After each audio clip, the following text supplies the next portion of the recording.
All right, says we are live. I'm gonna leave this picture up just for a second. The BK-117, I love this helicopter. And we have a great little story here behind this.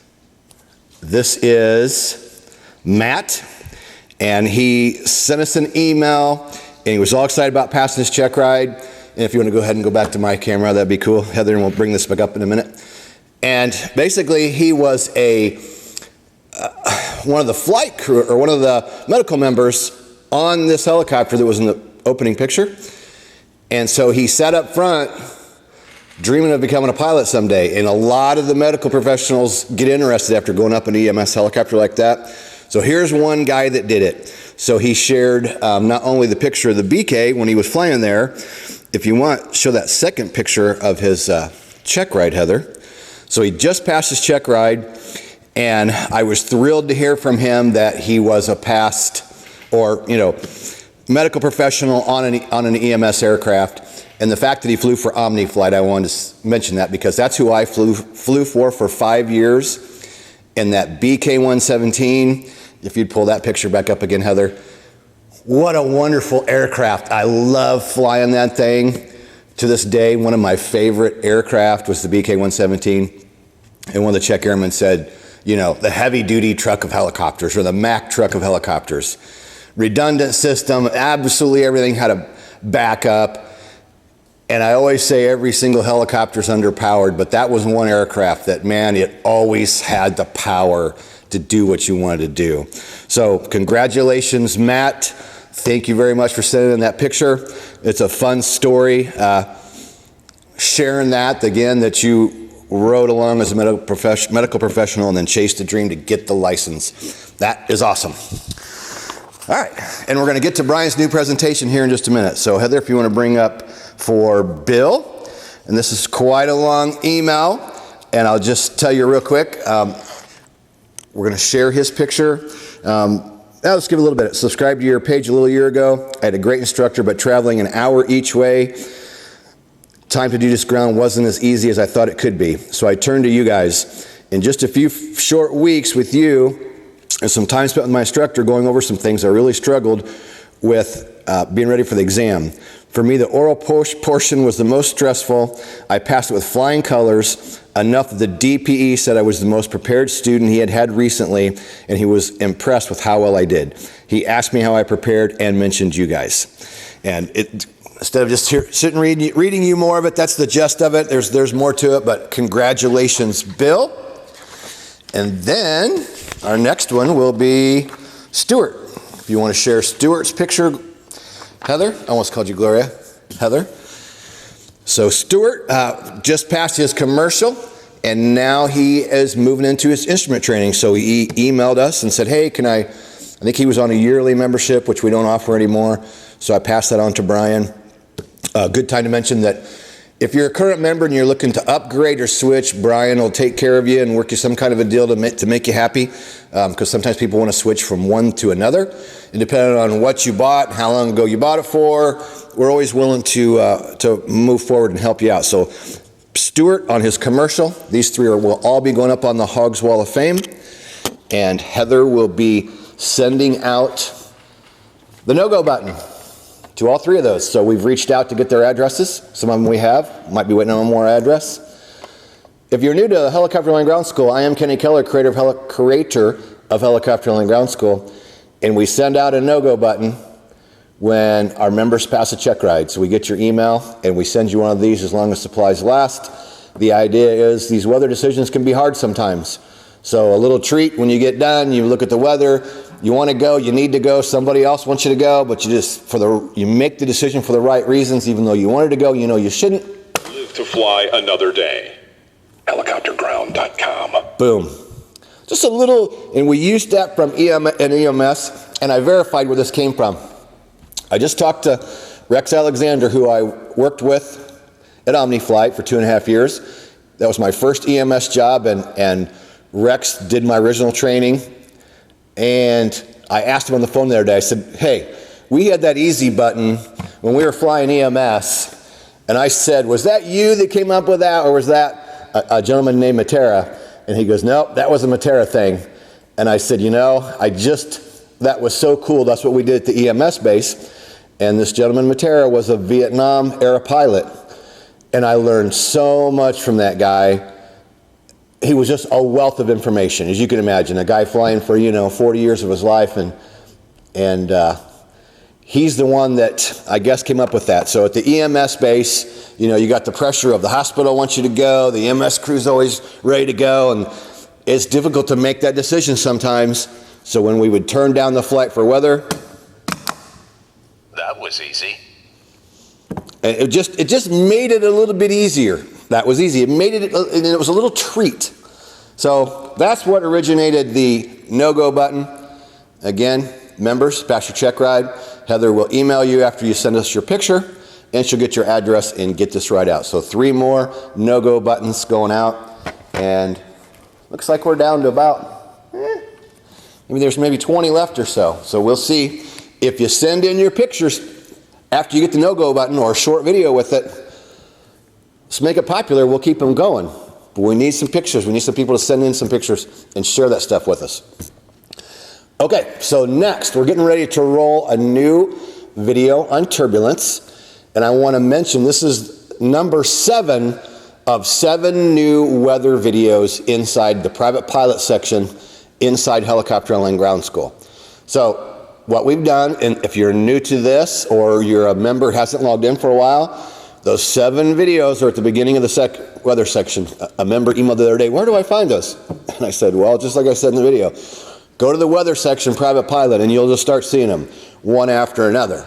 Now, as Brian continues building new videos, we will end up deleting some of the older videos that are now covered by Brian in a new video, or something that maybe just isn't relevant anymore. So it is a lot of information in there right now. Don't be overwhelmed, and know that we just don't want to take any of the old out because somebody might be partially through. But that's something Brian's going to be doing, is going through and deciphering when we can start removing some of the older videos, because of what he has produced new, is a better quality video, more pertinent. And what we've done is, weather can get really, really deep. So I went super deep in those original weather videos because I felt I needed to back in the day, right? And so, but that was 5 years ago I made the majority of that.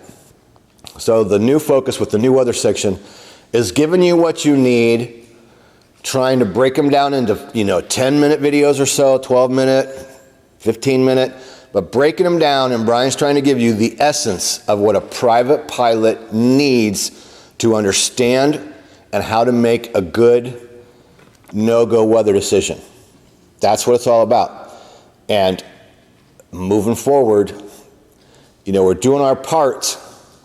We've got some cool stuff coming up that we'll be announcing in the future with the U.S. Helicopter Safety Team and a big magazine and something else going on where we're going to be highlighting some new changes to one of the weather tools, and we're going to get to be a part of that, and we're excited about that. So, and I got invited to do this, and it's perfect because we're pushing the new weather section, we're pushing the no-go button, so being involved in something with the U.S. Helicopter Safety Team on weather and someone from the Aviation Weather Center, gonna be cool. All right, Heather is typing in, or saying hi to everybody. I see Brian is here in chat. So we're going to roll this video, but first I want to mention, down below there's a new course Brian just built called Flight Review Rusty Pilot. The link is right below this video. It's brand new. It's not for someone, it's not for a student working on a private. It's for anybody that is rated, maybe hasn't flown for a while, or they're preparing for a flight review. That link is down below. I just added it to my private, well, not my private. I have a discount code that I throw out occasionally, and it's KK25 off. Heather, if you'd throw that up on the screen, I just added the flight review to that. So, all right, today's lesson is going to be all about turbulence and the things you need to know. So, turbulence, it can vary. It can be just that annoying bumpiness to very severe jolts. There are some different causes of turbulence, and as a pilot, keep talking. Okay, so, oh, you're playing the video. It started the video, but I didn't even hit it. Okay, that's all right. But you're back live now. It's just delayed. That's okay. All right, so there's a little delay there. We'll get that going in a minute. So to finish what I was saying, you can get 25% off the new flight review, Rusty Pilot, Private Pilot, Instrument Pilot, Commercial Pilot, or CFI. You simply enter the code KK25 off. You enter that in the coupon box during checkout, and you'll get that 25% discount. So that's pretty awesome. All right. Now, Heather, let's go ahead and roll the video from Brian.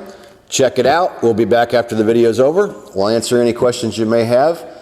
And I'm also going to give away a shirt. So let's see. During the Turbulence video, the first person to type in, all caps, hogshoodies.com, we will send you a Hogs t-shirt. HOGSHOODIES.com. hogshoodies.com. Whoever types that first in chat, we will send you a new shirt. And I see Brian said turn up the volume on Brian, so let me walk over there so I can help Heather out real quick, and we'll make sure we turn up the volume for that video. So we'll see what we can do. We'll roll this dude up here. Let's just go full bore. All right, here you go.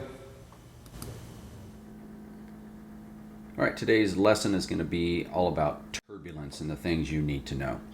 So, turbulence, it can vary. It can be just that annoying bumpiness to very severe jolts. There are some different causes of turbulence, and as a pilot, those are things that you need to know. So we're going to go over what types of turbulence are important to you. Convective turbulence, mechanical turbulence, mountain wave, wind shear, and clear air turbulence.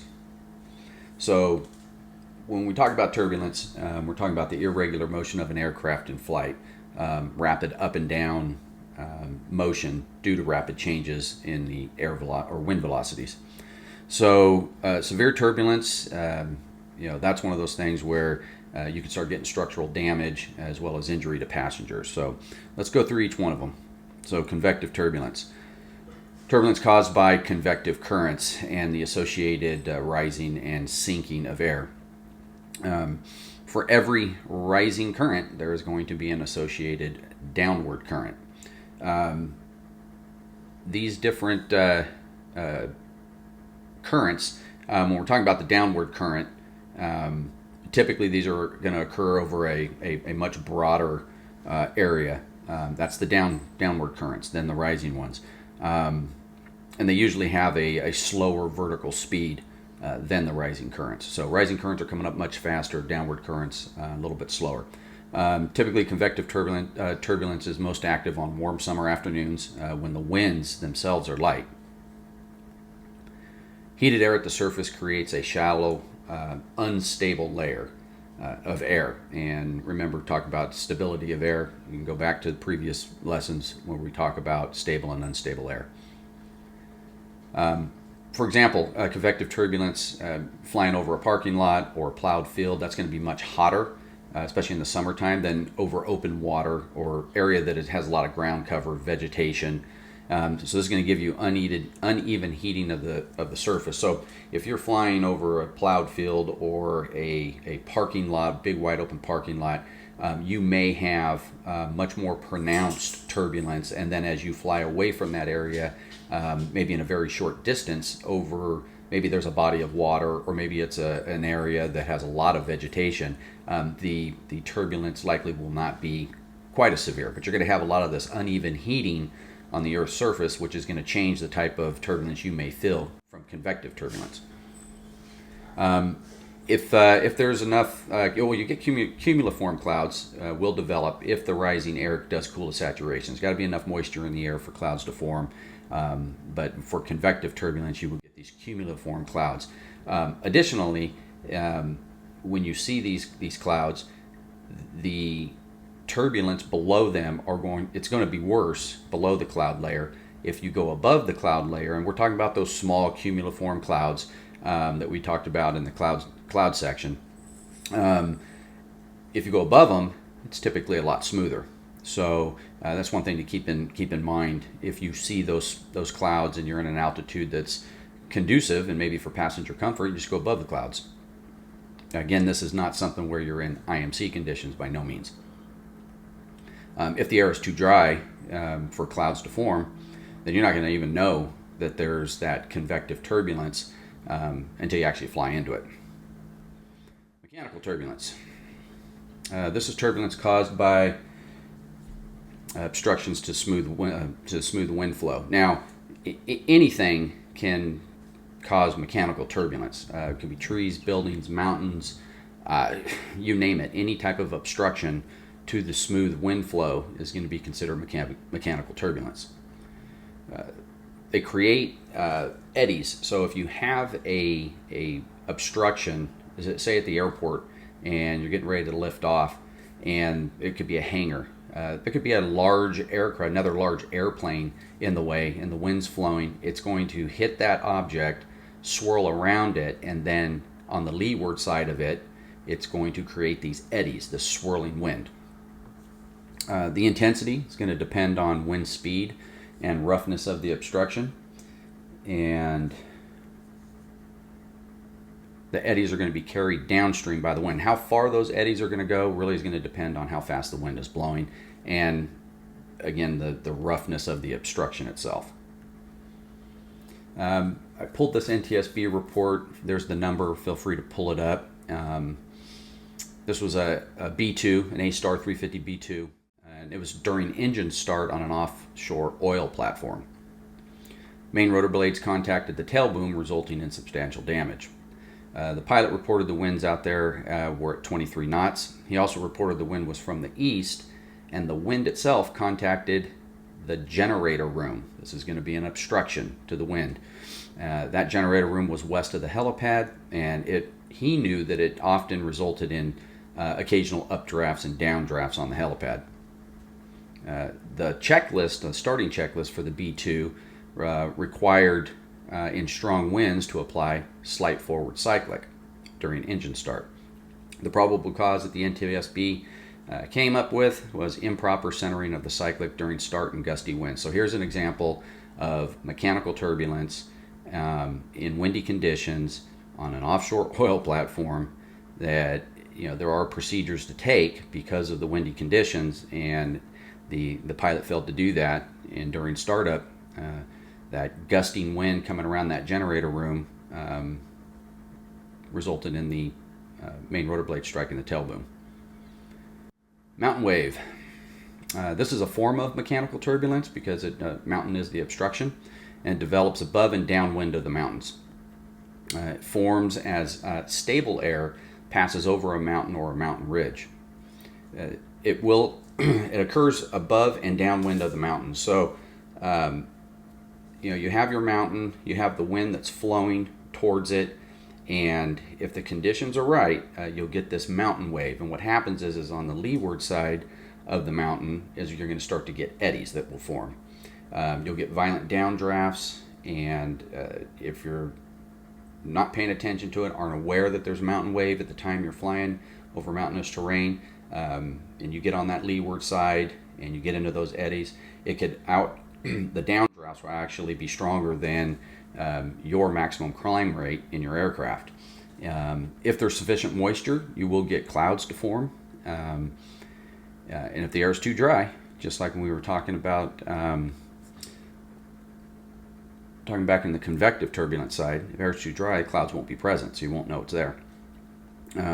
Here's standing lenticular clouds. That's a telltale sign of mountain wave conditions. If you see that over a mountainous area, steer clear. Do not even go flying. Don't even try to cross over those mountains. That's enough. That will just drive you right into the mountain. And this is a rotor cloud. Rotor clouds, if you see this, again, very dangerous. High wind speeds, severe downdrafts, updrafts. A light helicopter is not going to be able to fly through this type of condition, a mountain wave condition. Wind shear turbulence. This is the rate of change in wind direction and or speed. The thing about wind shear is you can't see it till you fly into it. The shear zone is located between the different wind directions. So you have maybe you have a section where the wind is flowing this way, And then below that, the wind is flowing the opposite way. In between the two, that's going to be your shear zone in between. Wind shear can occur at any level in the atmosphere, any level, and it can actually occur horizontally and vertically. Wind shear also occurs across a temperature inversion, and so a temperature inversion is typically the air will cool as you go higher in altitude, and in a temperature inversion, it's actually warming. And at that zone, between that cool and that warm zone, a lot of times you can get a wind shear. How strong the wind shear is going to be, really, it just depends. It really does depend on the conditions. And here's an NTSB report. Feel free to look this one up as well. This one's about wind shear. So it was a CFI demonstrating to a student pilot straight in auto rotations in an R-22. Pilot reported that the wind was generally from the north, but it was shearing horizontally across the runway, and he knew that.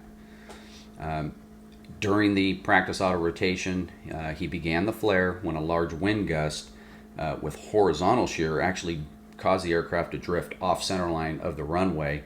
He was able to correct, and he also says that he had a loss of tail rotor effectiveness. The moment that happened, that's an immediate go around. Go ahead and bring the throttle back in and stop going with the practice auto rotation. But nonetheless, not here to Monday morning quarterback the guy. The CFI corrected and continued the flare. He said during the last portion of the flare, he then encountered a vertical shear. So he had horizontal shear, now he has a vertical shear, and the helicopter climbed uncommanded 20 feet. Then suddenly the wind stops. CFI now attempts the power recovery. It's too late. Helicopter descends, lands hard, breaks a skid off, rolls over on its side. I think there was just minor injury, no fatality. Clear air turbulence. This is associated with the jet stream, which is typically much higher altitudes than what we typically fly, obviously, 20,000 to 50,000 feet.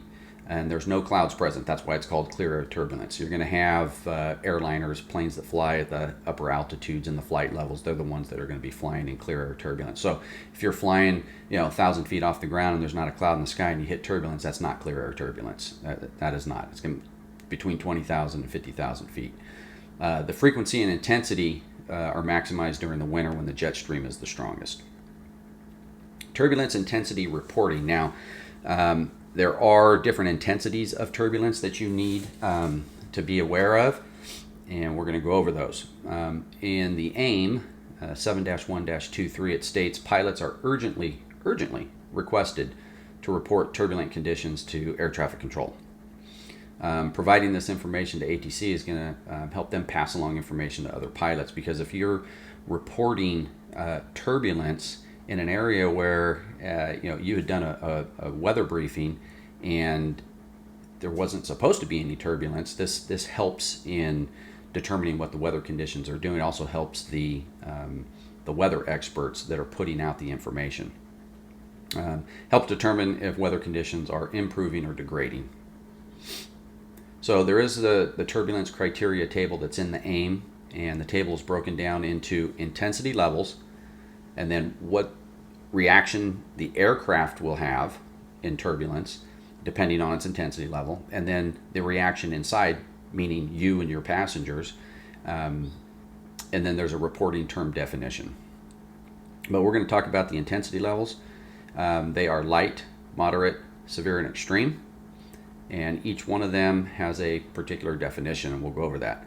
So light, for aircraft reaction, momentarily is going to cause slight erratic changes in your altitude and your attitude or attitude.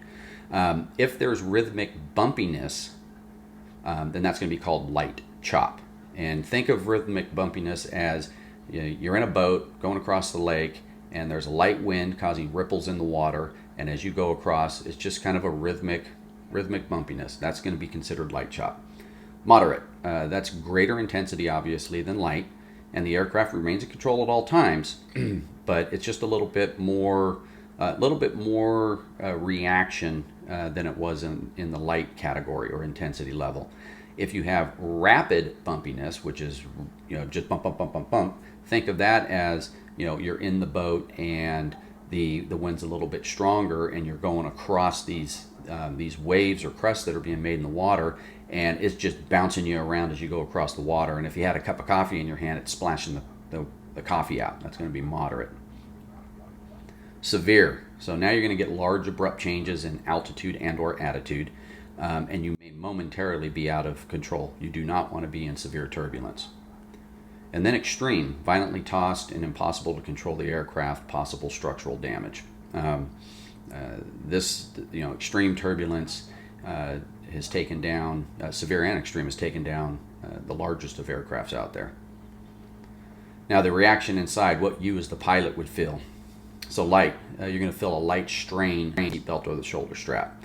If there were unsecured objects, which you should never have, but if you had some, they might slightly move. Moderate, a definite strain against the seat or shoulder strap, and unsecured objects will become dislodged. And severe, occupants are violently forced against the seat belt or shoulder strap, unsecured objects are thrown about the cabin, and extreme, parts start falling off of the aircraft. So in conclusion with turbulence, you're flying a small single engine helicopter, even if it's a single engine turbine or even a twin engine turbine, that's going to be considered what you may consider light turbulence yourself, or let's turn that around. A larger aircraft, what they consider light turbulence, is probably going to be moderate, severe, or even extreme to a small helicopter. So you think about a 747 flying around at 30,000 feet, and if they reported there was light turbulence on climb out up to 30,000, you might want to take caution, because if they're feeling light turbulence, it's definitely going to be a lot worse for a light aircraft. Best way is do a good weather briefing. Air mets are issued for turbulence, and that's going to be another section we're going to go over. But paying attention to air met tangos, which is turbulence, is a big thing in flight planning.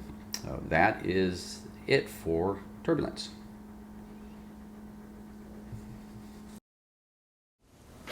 Okay. All right, and we're back. Let us know what you think of Brian's new video, number 7 of 7 new videos inside the weather section inside Helicopter Land Ground School. Where do you find them? I believe it's lesson 17, weather. 1, 2, 3, 4, 5, 6, 7. He's working on fog next and something else. So before we rolled that, you may not heard this, I was giving away a shirt, and that might be when we went wacky. So I just put on a fresh shirt today because my others have wore out. So I thought, you know what, let's give away a shirt today. So the first one to type in chat in caps, I don't care, it doesn't matter. hogshoodies.com. HOGSHOODIES.com. The first person to type in hogshoodies.com, we will send you a new shirt. That is where you can find our hoodies and our t-shirts. And you can also go below the videos here on YouTube, and you should be able to see them below the video. They should show up, our products, below the video. So, any questions that we need to answer while we're there? I am going to cover the phone number. Heather's got the phone number up here in the corner. You can call Heather and talk to her if you catch her. She is handling the phone line at 574-767-1797. Heather is monitoring that 7 days a week. Since the world's crazy like it is, Heather is currently just coming in on Tuesdays. When she comes in on Tuesdays, she ships no-go buttons, posts the latest pictures on the Hogs Wall of Fame, the latest member pictures, and helps me run the live stuff.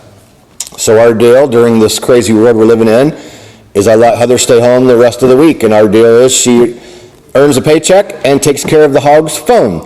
So she checks it a couple times a day, probably morning and evening, and she returns your text or calls at that number, 574-767-1797.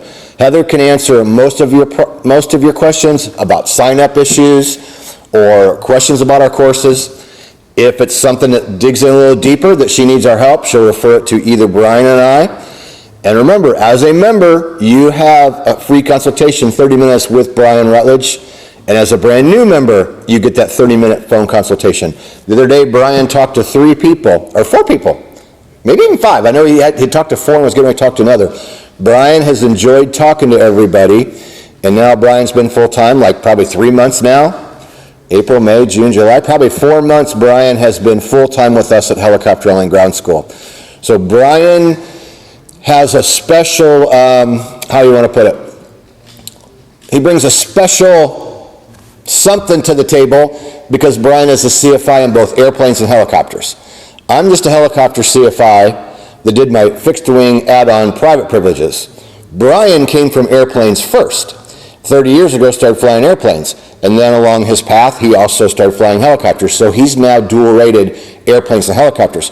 So Brian can answer some things for you that might be a little harder for me to relay or answer because my knowledge is limited on fixed wing aircraft because I only have private privileges added after my helicopter rating. So we know that probably half of our members are add-on pilots. So Brian has that special, niche that he's bringing to the table of being able to help you with transitioning between the two and can answer a lot of your airplane questions. When you ask me about different airplanes, I know what a Cessna is, 172. And that's about the extent of my airplane knowledge. I know what a Tomahawk is, did my private in a Tomahawk. Awesome. So, before we go, KK 25 off. You can get this code is good, through I forget how, it's good for a while, okay? So, if you happen along this video, you can get 25% off the first month of any monthly membership, which includes our new flight review Rusty Pilot course for anybody who's rated and maybe hasn't flown for years, or if you're preparing for a flight review and you'd like something to go through that doesn't go back to private pilot level and teach you cross country, but goes through all the stuff that we really think you need to know and be fresh on when you go for a flight review. So 25% off the first month of that. Private pilot monthly, commercial pilot monthly, instrument pilot monthly, certified flight instructor monthly, 25% off of any of those, and then the big professional pilot package, which is private, commercial, CFI, and instrument. All together, one course, 25% off. You get that code for watching this video, whether it's today or a month from now. That code's actually good through, I think, July of 2025. So, you hop along this video, you can get a discount. Is there any questions there that I needed to answer, Heather, or is everybody taken care of? Brian's taking care of it. All right, Brian's handling everybody. So, awesome deal. Make sure you subscribe to the channel. And when you subscribe, click the bell. That way you'll be notified of our weekly videos that we do and upcoming training events and different things that we have going on. So do us a favor, subscribe, click the bell, put your comments down in the description box below, and we'll see you in the next video. Text Heather, call her, 574-767-1727. Peace out.